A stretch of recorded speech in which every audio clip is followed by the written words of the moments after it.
मड़ादार चारुका break बाद माशुमारा वशत कने कपुत्रान बज्जाएं GDA गो real estate sector मर्दमा को गेंदो निंद बिल्डर्स को गेंदो निंद दोमी निमगा ग्वादर डेवलपमेंट हवाला है Gwadar smart port city master plan है माइक्रो प्लानिंग के बाबत आना ब्रीफिंग कपुत्रान बज्जाएं मेरे को ना अमरादारी कन गए मलिक बासित महमूद साहब के जीवीडीए सेक्रेटरी जनरल है आवत एक बिल्डर है डेवलपर है और रियल एस्टेट सेक्टर को ताल्लुकदारी हो ग्वादरा को हस्तके बाजें वदा कार कन गए आइए गो गेशिंग पुत्रान कने अस्सलाम वालेकुम सर। जी वालेकुम सलाम। मलिक साहब बहुत शुक्रिया आपने टाइम निकाला हमारे प्रोग्राम में शरीक हैं। तो सर हम बात कर रहे हैं ग्वादर के हवाले से चूँकि आप काफ़ी अरसे से गुज़श्ता कई सालों से ग्वादर में सरमायाकारी कर रहे हैं या जो रियल एस्टेट सेक्टर है उसमें आपका अहम किरदार है। तो आप लोगों ने एक जो है और एक एसोसिएशन भी बनाई है जीबीडीए के नाम से, आपके अपने भी मसाइल हैं या माजी में हमने देखा कि कुछ मसाइल एनओसी के हवाले से आप लोगों को दरपेश थे या सरमायाकारी के हवाले से आप लोगों को दरपेश थे, लेकिन गुज़श्ता दिनों हमने देखा कि जीडीए की जानिब से जो रियल एस्टेट एसोसिएशन या बिल्डर्स हैं उनके साथ एक मीटिंग हुआ, उनको ब्रीफिंग दी गई Gwadar smart port city master plan की जो माइक्रो प्लानिंग है इस हवाले से। तो बुनियादी तौर पर ये जो नया मरहला ग्वादर की तरक्की का उस पर अमली नफाज शुरू होने जा रहा है, तो आप लोग इसको कैसे देखते हैं, किस हद तक मुतमईन हैं कि आप लोगों को सरमायाकारी के महफूज मौके मिलेंगे और ग्वादर की तरक्की में आप अपना किरदार अदा करेंगे? बहुत शुक्रिया सर। ऐसे है कि एक तो मैं हमेशा से मुबारकबाद देता हूँ वश न्यूज़ को, जो कि बहुत ज़बरदस्त तरीके से ग्वादर के और बलूचिस्तान के मसाइल को उजागर करता है और जब भी कोई ऐसा मौका आता है उसमें लाजमी तौर पर ये अपना किरदार अदा करता है। इसमें तमाम वश टीम को जो है ना मुबारकबाद है। अच्छा, दूसरा जहाँ तक आपका सवाल है, जो अभी लेटेस्ट हुआ है प्रेजेंटेशन जीडीए की तरफ से, उसमें वहाँ के चंद रियल एस्टेट एसोसिएशन के लोग नुमाइंदगान थे, उनको ब्रीफिंग दी गई है और अभी तक उनका पार्ट जो है ना वो इन्फॉर्मेशन मेरे पास आई है। मेरी डायरेक्टर टाउन प्लानिंग साहब से भी बात हुई थी कि वो हमें भी इसके ऊपर टोटल ज़रा ब्रीफ करेंगे ताकि हमें पता चलेगा कि क्या क्या बेसिक चेंजेस हैं। लेकिन आपको पता है कि जो Gwadar builder end developer association है हमारी जीडीए, वो हम भी बुनियादी तौर पर जो जीडीए है उसके शाना बेशाना ग्वादर जब से जीडीए बनी है, जीडीए भी उस वक्त से ग्वादर के साथ मौजूद है और जो भी अहम मरहला आता है उसमें हम अपनी पॉजिटिव एफर्ट्स के साथ ग्वादर की तरक्की और बहाली के लिए, वहाँ की खुशहाली के लिए काम करते हैं। और मेरी जो डायरेक्टर टाउन प्लानिंग साहब से बात हुई, उन्होंने बुनियादी तौर पर जब मास्टर प्लान डिटेल बना था, उसके ऊपर ओवरऑल बन गया था, तो उस पर एक चीज़ की ज़रूरत थी कि उसमें माइक्रो प्लानिंग भी की जाए ताकि उसकी डेवलपमेंट के अंदर जो छोटी छोटी चीज़ें हैं जिसमें रोड्स हैं, वहाँ पर ओपन स्पेसिस हैं, ग्रीन एरियाज हैं, या वहाँ पर स्पिलवेज हैं, या वहाँ का जो अदर नेटवर्क है, सिक्योरिटी सिस्टम है, फिर सेवरेज का बाकी सारे सिस्टम है, उनको प्रॉपर तरीके से हर जगह पर जो मास्टर प्लान का अंदर का एरिया है उसको प्रॉपर प्लान किया जा सके। तो उन्होंने एक बड़ी अच्छी कंपनी कराची की उनको साथ में ऑन बोर्ड किया और उसके अंदर साल से काम हो रहा है। जब से मास्टर प्लान अप्रूव हुआ है उस वक्त से ही उस पर काम हो रहा है और ये बड़ी खुशाइंद बात है कि अब उसकी डिटेल प्लानिंग पर भी जो वर्किंग हो गई है, ये तो एक खुशाइंद बात है। बाकी उस पर डिटेल कमेंट करना अभी शायद मैं उस तरीके से ना कर सकूं, क्योंकि जब तक उसकी डिटेलिंग मेरे पास नहीं आएगी, जब हमें पूरा ब्रीफ नहीं किया जाएगा तो हम उस पर उसके मुताबिक बात कर सकेंगे। लेकिन जो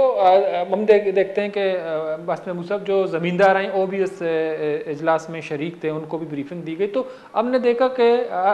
बहुत दफ़ा ये हुआ है जो ज़मींदार हैं उनको तहफ़्फ़ुज़ात थे कि हमारे ज़मीनें जो हैं उसमें आएंगे और हमारे ज़मीनें मुतासर होंगे। तो उस पर आप क्या समझते हैं कि माइक्रो प्लानिंग के बाद जो हैं ज़मींदार जो हैं उनको उनके भी मसले हल हो जाएंगे, जैसा कि जो रियल एस्टेट सेक्टर के लोग हैं या आप लोग बिल्डर्स हैं, आप काफ़ी हद तक मुतमईन हैं, तो आप समझते हैं कि ज़मींदारों को मुतमईन होनी चाहिए, उनको कोई नुकसान नहीं होगा या उनके ज़मीनी मुतासर नहीं होंगी? देखिए, जो ग्वादर डेवलपमेंट अथॉरिटी का काम है ना जी, वो एक मदर रोल है। वो समझे ग्वादर की माँ का रोल होता है। उन्होंने सबके तहफ़्फ़ुज़ात को, सबके चीज़ों को देखना होता है।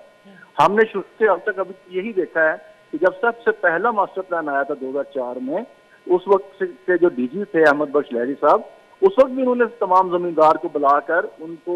उनसे ये परमिशन ली थी कि मैं आपकी जमीनों के अंदर से रोड निकालने लगा हूँ। अच्छा, उस पर भी उन्होंने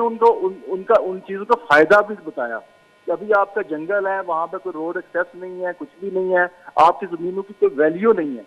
तो अगर आपकी जमीनों से रोड गुजरेंगे तो उसकी एक वैल्यू बनेगी और उसका आपको ही फायदा होगा अल्टीमेटली, और जो कि हुआ भी। उसके बाद जब हमने प्राइवेट डेवलपर ने वहां पर एनओसीज ली तो उस वक्त भी जीडीए ने हमें ऑनबोर्ड किया, और जहां जहां जिन जिन लोगों को एनओसी दी गई, जब मास्टर प्लान की ये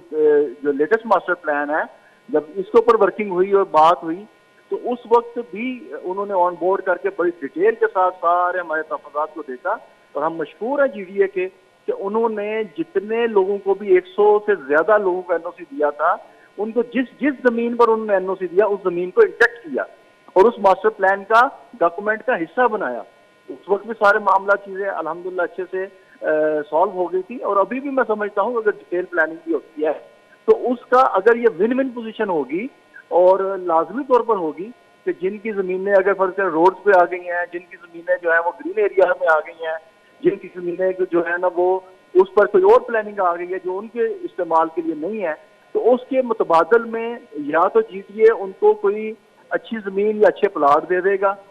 या फिर उनको उनकी जमीनों के इवज उनका जो मुआवजा है वो अदा कर देगा। पहले भी एक्वायरिंग हुई है, जैसे रेलवे स्टेशन है या ये जो फ्री जोन की जमीनें हैं, जहां जहां एक्वायरिंग हुई उसका अच्छा मुतबादल उनको पे ऑफ किया गया। एयरपोर्ट की जमीनों के ऊपर जब ये हुआ तो उस वक्त भी पे ऑफ किया गया। तो मैं समझता हूँ कि अभी भी इंशाल्लाह ताला जीटीए इसको अच्छे तरीके से हैंडल कर लेगा। मैं इसको कभी तो नेगेटिव नहीं समझता, ये पॉजिटिविटी है कि जब डिटेल प्लानिंग होती है किसी शहर की तो उसके अंदर उसमें काफी चीजें जो है ना वो आप एड्रेस करते हैं। तो लेकिन बात में सब हमने माजी में देखा कि ग्वादर मास्टर प्लान के हवाले से न सिर्फ आम लोगों के बल्कि जो बिल्डर्स थे या रियल एस्टेट के लोग थे उनको काफ़ी तहफ़्फ़ुज़ात थे क्योंकि चीज़ें क्लियर और वाज़े नहीं थी। तो क्या जो ये मौजूदा जो ब्रीफिंग हुई है माइक्रो प्लानिंग के पर, तो क्या इसके बाद आप लोगों की भी कन्फ्यूजन ख़त्म हो गई है? आप लोग समझ गए कि ग्वादर मास्टर प्लान में क्या होने जा रहा है, आप लोग कैसे काम कर सकते हैं, अब वो अवाम नहीं रहा? मैंने आपसे जैसे अर्ज किया ना कि अभी हमारे साथ ब्रीफिंग नहीं हुई, अभी जो ब्रीफिंग हुई है वो चंद माइक्रो प्लानिंग की बात कर रहा हूँ।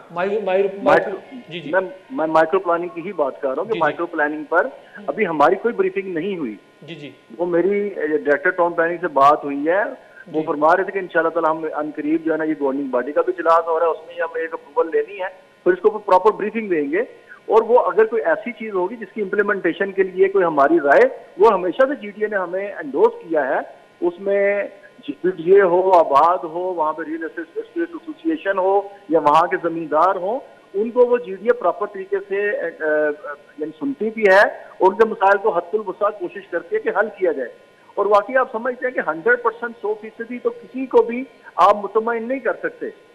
ठीक है ना। उसके लिए कहीं ना कहीं पे कुछ ना कुछ लोग वो रह सकते हैं, लेकिन ब्रॉडर व्यू के अंदर, ब्रॉडर सेंस के अंदर अगर हम देखते हैं कि जो इज्तिमाई मफाद है, जो ग्वादर मास्टर प्लान है और ग्वादर की अपना एक मेगा प्रोजेक्ट है, उसकी तरक्की और खुशहाली के लिए अगर किसी को कंपनसेट करना पड़े या किसी को कॉम्प्रोमाइज करना पड़े, वो इंशाल्लाह पहले भी करते रहे, अब भी करेंगे। तो लेकिन बाज़ सब जो आप लोगों ने हमने देखा कि मुश्किल हालात में, सख्त हालात में काम भी किया, चूँकि ये हुकूमत की ज़िम्मेदारी है कि वो सरमायाकार जो हैं उनको महफूज मौक़े फ़राहम करे या उनकी हिफाजत के लिए मुनाफा बख्श और मुस्तहकम सरमायाकारी के लिए इक़दाम करे। तो बुनियादी तौर पर आप लोग क्या समझते हैं कि अगर इन तमाम मामलात पे काम हो रहा है, जीडीए बड़ा एक्टिव है, जैसा कि आपने कहा कि वो अपना किरदार सही तरीके से अदा कर रहा है, तो बात आती है सरमायाकारी की, ये सरमायाकारों को महफूज जो है माहौल चाहिए, तो उस हवाले से आप क्या समझते हैं कि हुकूमत को क्या इकदाम करने होंगे ताकि जो सरमायाकार हैं या रियल एस्टेट सेक्टर के लोग हैं वो बासानी ग्वादर में आके अपना सरमायाकारी कर सकें? ये आपका बेसिकली ये जो क्वेश्चन है ये इंतहाई इंपॉर्टेंट क्वेश्चन है कि जहाँ पर जीडीए देखें वो तो अपना किरदार अदा कर रहा है, जो उसके पास जो इख्तियारात हैं, जो इसके पास मैन पावर है, ह्यूमन रिसोर्स है, उसके मुताबिक वो अपना अपना हक अदा कर रहे हैं जितना हो सकता है।